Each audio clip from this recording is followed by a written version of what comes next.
আমি যদি আপনাকে জিজ্ঞেস করি যে আপনি দৈনিক কত ঘন্টা করে সোশ্যাল মিডিয়ায় বা অনলাইনে সময় দিচ্ছেন, আপনি হয়তো বা কিছুক্ষণ সময় থামবেন এবং বলবেন, দিনে তো আমি এত ঘন্টা সময় সোশ্যাল মিডিয়ায় প্রায় থেকেই যাই। তো আপনি যে সময়টা বললেন, এই সময়টাতে আপনি কি করছেন অনলাইনে? আপনি যদি শুধু স্ক্রলিং করে রিলস দেখে এই সময়টা পার করে দেন, কিছু না শিখেন অথবা কোনো কিছু না শিখান, এমন কিছু দেখছেন না যেটা দেখার পর বলা যায়, এমন কিছু শিখছেন না যা শেখার পর শেখানো যায়, তাহলে আপনি বেশিরভাগের দলে আছেন। কারণ আমরা বেশিরভাগ মানুষই অনেকদিন ধরে একটা অভ্যাস বলেন, বদ অভ্যাস বলেন, তৈরি করে নিয়েছি যে বেহুদাই আমরা ঘন্টার পর ঘন্টা সময় সোশ্যাল মিডিয়ায় ব্যয় করি, অথচ আমরা ফেসবুকে, ইনস্টাগ্রামে, টিকটকে এমন কিছু দেখছি না যা দেখার পর আমরা কাউকে বলতে পারি, বা উল্লেখযোগ্য এমন কিছু দেখছি না, শিখছি না যা অন্য কাউকে শিখাতে পারি। তো আজকে এই ভিডিওতে আমরা এই বিষয় নিয়ে কথা বলবো যে কি করে আমরা এই বদ অভ্যাসটাকে একটু হলেও ভালোর দিকে পরিবর্তন করতে পারি। এবং এই ব্যাপারে কথা বলতে আমাকে যেই লোকটা সাহায্য করেছেন তার নাম হচ্ছে অস্টিন ক্লিয়ন, যিনি সোশ্যাল মিডিয়াকে কি করে সঠিকভাবে এবং কার্যকর উপায়ে ব্যবহার করা যায় এই বিষয়ে একটা বই লিখেছেন। বইটার নাম শো ইউর ওয়ার্ক। বইটাতে 10টা চ্যাপ্টার আছে, হয়তো আমি সবগুলো চ্যাপ্টার নিয়ে কথা বলবো না, 2-4টা চ্যাপ্টার নিয়ে বা 2-1টা চ্যাপ্টার নিয়ে কথা বলবো। তো এই বইয়ের যে প্রথম চ্যাপ্টার, সেটা হচ্ছে you don't have to be a genius. অর্থাৎ আপনি হয়তো বলবেন যে আমার এমন কিছু নাই বা আমি এমন কিছু জানি না যা মানুষকে জানাতে পারবো, অথবা আমি এমন কিছু শিখিও নাই যা মানুষকে শিখাতে পারবো। আমি এমন জিনিয়াস মানুষজন না, আমি আইনস্টাইন বা রবীন্দ্রনাথ ঠাকুর না যে ঘরের মধ্যে বসে থাকবো আর মাথার মধ্যে এমন কোনো আইডিয়া চলে আসবে যা মানুষকে দেখাবো, মানুষকে শো করব। তো অস্টিন ক্লিয়ন বলতে চাচ্ছেন যে আপনার জিনিয়াস হওয়ার দরকার নাই। আপনি সারাদিন কি দেখলেন অনলাইনে, হয়তোবা আপনি একটা মুভি দেখলেন, এই মুভিতে কি দেখলেন সেটা এক্সপ্লেইন করেন। আপনি আজকে একটা বই পড়লেন অথবা বইয়ের একটা চ্যাপ্টার পড়লেন, ওই চ্যাপ্টার থেকে আপনি কি শিখলেন তাই আপনি ভিডিওতে বলেন অথবা একটা লেখার মাধ্যমে পোস্ট করেন। দেখেন, আগে একটা সময় ছিল যখন আমাদের অডিয়েন্স খুঁজে নেওয়া বা আমাদের ক্যাটাগরির মানুষ খুঁজে নেওয়া অনেক কঠিন ছিল, বাট অনলাইনের তাগিদে বা অনলাইনের সহযোগিতায় এখন এই বিষয়গুলো খুবই সহজ হয়ে গেছে। আপনি যেই বিষয় পছন্দ করেন ওই বিষয়ে আপনি যদি পাবলিক পোস্ট করতে থাকেন, লিখিতই হোক, ছবিতে হোক অথবা ভিডিও ফর্মে হোক, যে কোনো স্টাইলে আপনি কাজ করতে থাকলে আপনাকে আপনার টাইপের মানুষজন, আপনি যেই কাজ পছন্দ করেন এই কাজ আর অনেকেই পছন্দ করে, এরকম মানুষজন আপনাকে খুঁজে নেবে। আপনার খুঁজতে হবে না, আপনার অডিয়েন্স আপনার খুঁজতে হবে না, আপনার অডিয়েন্সরাই আপনাকে খুঁজে নেবে। কখন খুঁজে নিতে পারবে? যখন আপনি আপনার কাজগুলো অনলাইনে শো করছেন, কিন্তু আপনি যদি যা জানেন, আপনি যা শিখেছেন তা যদি ড্রয়ারে লক করে রেখে দেন, তো মানুষ জানবে কিভাবে, মানুষ শিখবে কি করে? তো তিনি বলতে চাচ্ছেন যে আপনার জিনিয়াস হওয়ার মোটেই দরকার নেই। আপনি আজকে যা শিখলেন তাই মানুষকে শেখানোর চেষ্টা করেন। তো দৈনিক আপনি যখন একটু একটু করে একটা বিষয় শেখাচ্ছেন বা একটা বিষয় নিয়ে কথা বলছেন, হয়তো আপনি বুক রিভিউ নিয়ে কথা বলছেন, যা পড়ছেন তাই মানুষকে জানাচ্ছেন, হয়তো আপনি মুভি এক্সপ্লেন করছেন, যা মুভি দেখছেন তাই মানুষকে বলতেছেন, অথবা আপনি খুব ভালো গান গাইতে পারেন, সেই গানটাই আপনি গাচ্ছেন, অথবা আপনি নৃত্য করতে পারেন, আপনি আপনার নাচটাই ছাড়ছেন। না না, আমি নাচ বলতে বোঝাতে চাচ্ছি না যে টিকটকে যে যে যত সুন্দর কাপড় খুলে লাফালাফি করতে পারে ওইটাকে নাচ বলে না। মানে আপনার মধ্যে এমন কোনো ভালো স্কিল থাকলে যেটা দেখার মতো, দেখানোর মতো, সেটা আপনি শো করেন। আজকে 10টা ভিডিও দেখেছেন, এই 10টা ভিডিও থেকে কি শিখলেন ওইটা মানুষকে শেখান।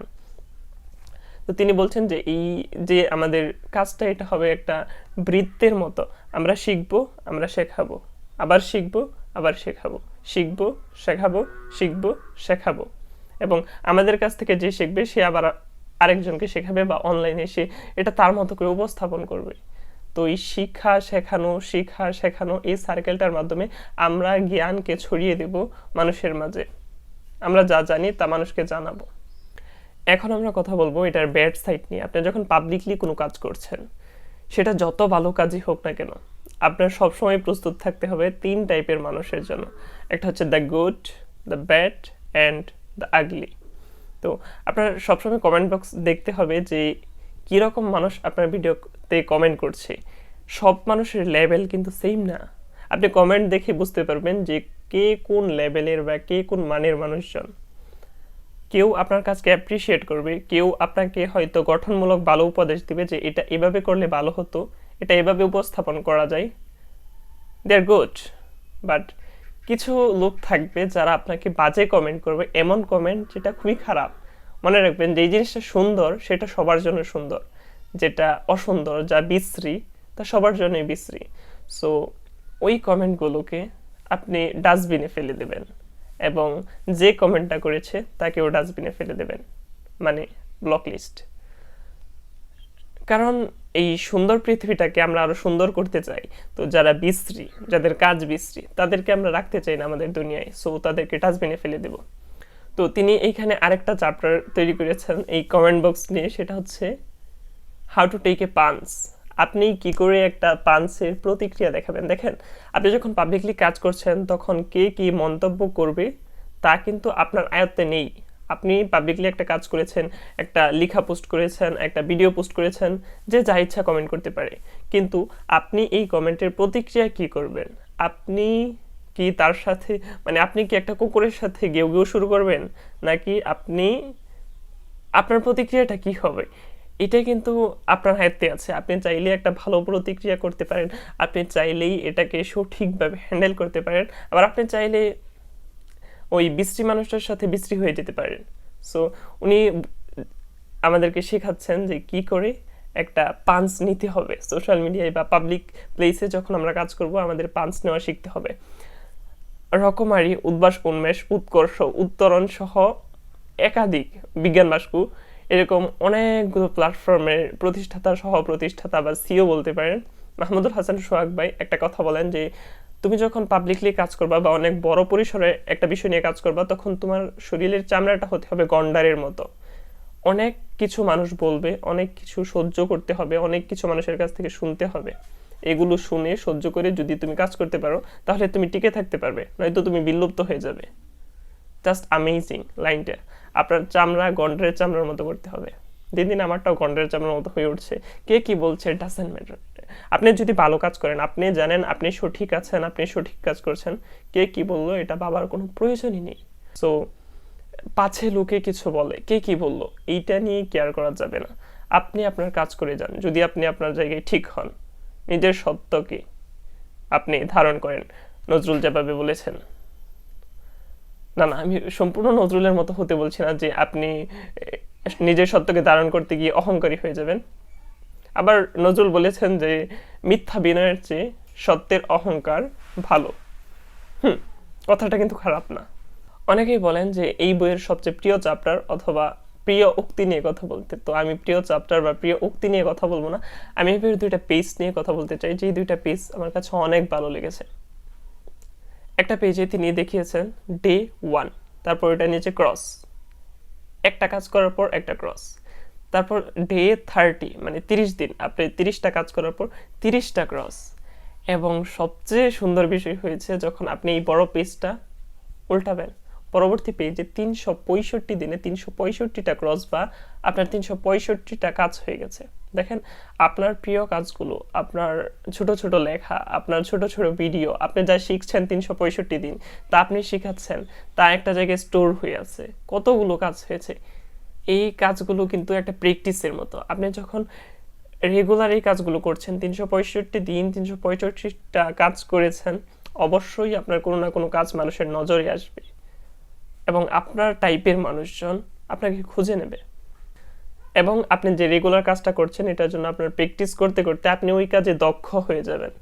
কাজটা করতে করতে একটা সময় এরকম হবে যে be so good they can't ignore you.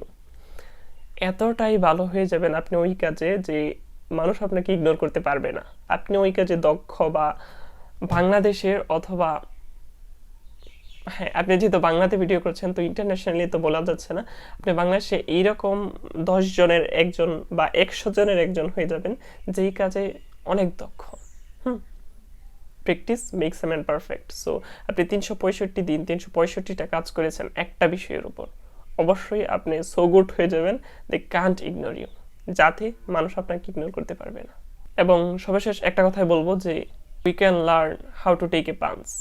Publicly যখন কাজ করছেন মাথায় রাখতে হবে যে আপনার যে পাঞ্চ আসবে কাজ করতে গেলে, ওই পাঞ্চের প্রতিক্রিয়া আপনি কি করে দিবেন, কি প্রতিক্রিয়া আপনি দেখাবেন। আপনি কি বিশ্রী মানুষের সাথে, বিশ্রী কাজের সাথে বিশ্রী হয়ে যাবেন, নাকি আপনি এটার একটা ভালো প্রতিক্রিয়া দেবেন, এটা আপনার ব্যাপার। আপনি কি যে আপনার ঘর ভাঙবে তার ঘর ভেঙে দেবেন, আপনি কি যে আপনাকে ডিল ছুঁড়ে মারবে তাকে ফুল দেবেন, নাকি তার প্রতিক্রিয়াতে ডিল ছুঁড়ে মারবেন, নাকি তাকে দেখেও না দেখার বান করবেন, সম্পূর্ণ আপনার ব্যাপার।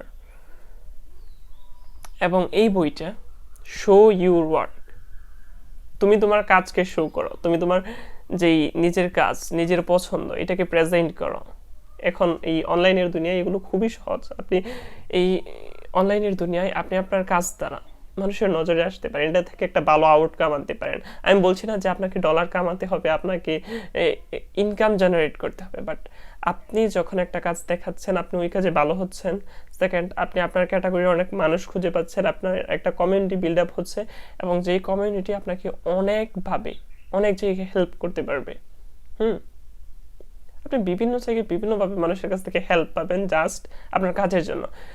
আগে একটা সময় হতো যে আপনি ভালো গান পারেন, মানুষের দাঁড়িয়ে দাঁড়িয়ে যেতে হবে, আপনি ভালো নাচ পারেন, মানুষের দাঁড়িয়ে দাঁড়িয়ে যেতে হবে, আপনার কাজ দেখাতে হবে, তারপর আপনাকে হয়তো বা কোনো না কোনো জায়গায় নিবে। কিন্তু আপনি যখন অনলাইনে পাবলিকলি আপনার কাজগুলো শো করছেন, মানুষজন নিজে থেকে এই কাজগুলো দেখছে, একটা সময় আপনি একটা বড় অডিয়েন্সের কেন্দ্রবিন্দুতে চলে আসবেন। তখন দেখবেন যে যেখানে আপনার এই কাজটা প্রয়োজন তারাই আপনাকে খুঁজে নিচ্ছে। চাকরির জন্য আপনার আর অ্যাপ্লাই করতে হচ্ছে না, ওই চাকরিটা বা ওই কাজটা আপনি এমনি এমনি পেয়ে যাচ্ছেন জাস্ট বিকজ অফ আপনি ভিডিওতে বা আপনার লেখাতে ওই বিষয়ে আপনার দক্ষতা প্রেজেন্ট করেছেন। এই বইটা মোটামুটি বলতে পারেন আমাকে ভিডিও বানাতে ফোর্স করেছে, যে আমি যা জানি, আমি দৈনিক যা শিখছি তা মানুষকে কেন শেখাচ্ছি না। আমি দৈনিক অনলাইনে প্রায় 6 থেকে 8 ঘন্টা সময় থেকে যাচ্ছি, এই সময়ের মধ্যে আমি কত কিছু শিখছি, কত সুন্দর সুন্দর শিক্ষণীয় বিষয় দেখছি, ওইগুলো তো আমার উচিত মানুষকে দেখানো। আমার কাজ যদি আমি শিখি, আমি শুধু ভিডিও কনজিউম করে যাই, আমি যদি প্রডিউস না করি, এটা কেমন হয়ে যাচ্ছে না? আমি যা শিখছি এটা মানুষকে শেখালে মানুষ জানলো, মানুষ শিখলো, আমিও একটা কমিউনিটি বিল্ড আপ করতে পারলাম, এবং নিজের মধ্যে একটা সময় ভালো লাগা কাজ করবে যে আমি এই সময়গুলোতেই এই কাজ করেছি, কিন্তু আমি জাস্ট শিখে গেলাম, কিছুই শিখালাম না বা কিছু শো করলাম না। একটা সময় গিয়ে মনে হবে যে আমি এই সময়গুলোতে কী করেছি, আমার যে এত ফ্রি টাইম ছিল, আমি জাস্ট অনলাইনে স্ক্রল করে সময় পার করে দিচ্ছি, না কি দেখেছি। আমি হয়তো অনেক ভালো কিছু শিখেছিলাম, কিন্তু কিছুই তো আমার মনে নেই। কিন্তু ভিডিওগুলো থাকলে মনে হবে যে হ্যাঁ, আমি এই কাজগুলো করতাম, আমি এই কাজগুলো মানুষকে এইভাবে প্রেজেন্ট করতাম, এতগুলো মানুষ আমাকে খুঁজে নিয়েছিল। সো বলতে পারেন শো ইউর ওয়ার্ক এই বইটা আমাকে ফোর্স করেছে যে ভিডিও বানাও, পোস্ট করো, মানুষের সামনে নিজের কাজ শো করো। এছাড়াও আপনারা সহিহ বুখারীর ওই হাদিসটা জানেন যেখানে আল্লাহ রাসূল সাল্লাল্লাহু আলাইহি ওয়াসাল্লাম বলেছেন, প্রচার করো যদি একটি আয়াত হয়। এছাড়াও কোরআনের মধ্যে আল্লাহ তাআলা সূরা হামিমের 33 নম্বর আয়াতে বলতেছেন, তার কথার চেয়ে কার কথা উত্তম হতে পারে যে মানুষকে আল্লাহর দিকে ডাকে এবং বলে আমি তো মুসলমানদের মধ্যেই একজন, আমি তো আত্মসমর্পণকারীদের মধ্যেই একজন। আবার সূরা জারিয়াতের 55 নম্বর আয়াতে আল্লাহ তাআলা বলতেছেন, তোমরা উপদেশ দিতে থাকো, কেননা উপদেশ মুমিনের কাজে আসে। সর্বোপরি এই শো ইউর ওয়ার্ক এই বইটা, এই আয়াত এবং হাদিসগুলো আমাকে ভিডিও বানাতে, আমাকে পোস্ট করতে, আমাকে লেখা, মানুষের সামনে পাবলিকলি প্রেজেন্ট করতে ফোর্স করেছে যে জাস্ট জানলে হবে না, মানুষকে জানাতে হবে। ইলম অন্বেষণ করো, ইলম ছড়িয়ে দাও, ইলম পুঞ্জীভূত করে রাখা যাবে না। ইলম গোপনকারীর ব্যাপারে হাদিসে কঠিনভাবে হুঁশিয়ারি করা হয়েছে যে ইলম গোপন করে রাখা যাবে না, ইলম প্রচার করতে হবে। সো আমি আমার কাজ শো করছি, আপনিও চাইলে আপনার কাজ শো করতে পারেন। আপনার ভিডিওতে করতে হবে বিষয়টা এরকম না, আপনি ভিডিওতে করতে পারেন, আপনি ফেসলেস ভিডিও মানে অডিওতে করতে পারেন, আপনি লেখার মাধ্যমে করতে পারেন, আপনি ছবি পোস্টের মাধ্যমে, ক্রিয়েটিভ পোস্টের মাধ্যমে করতে পারেন, আপনার ইচ্ছা।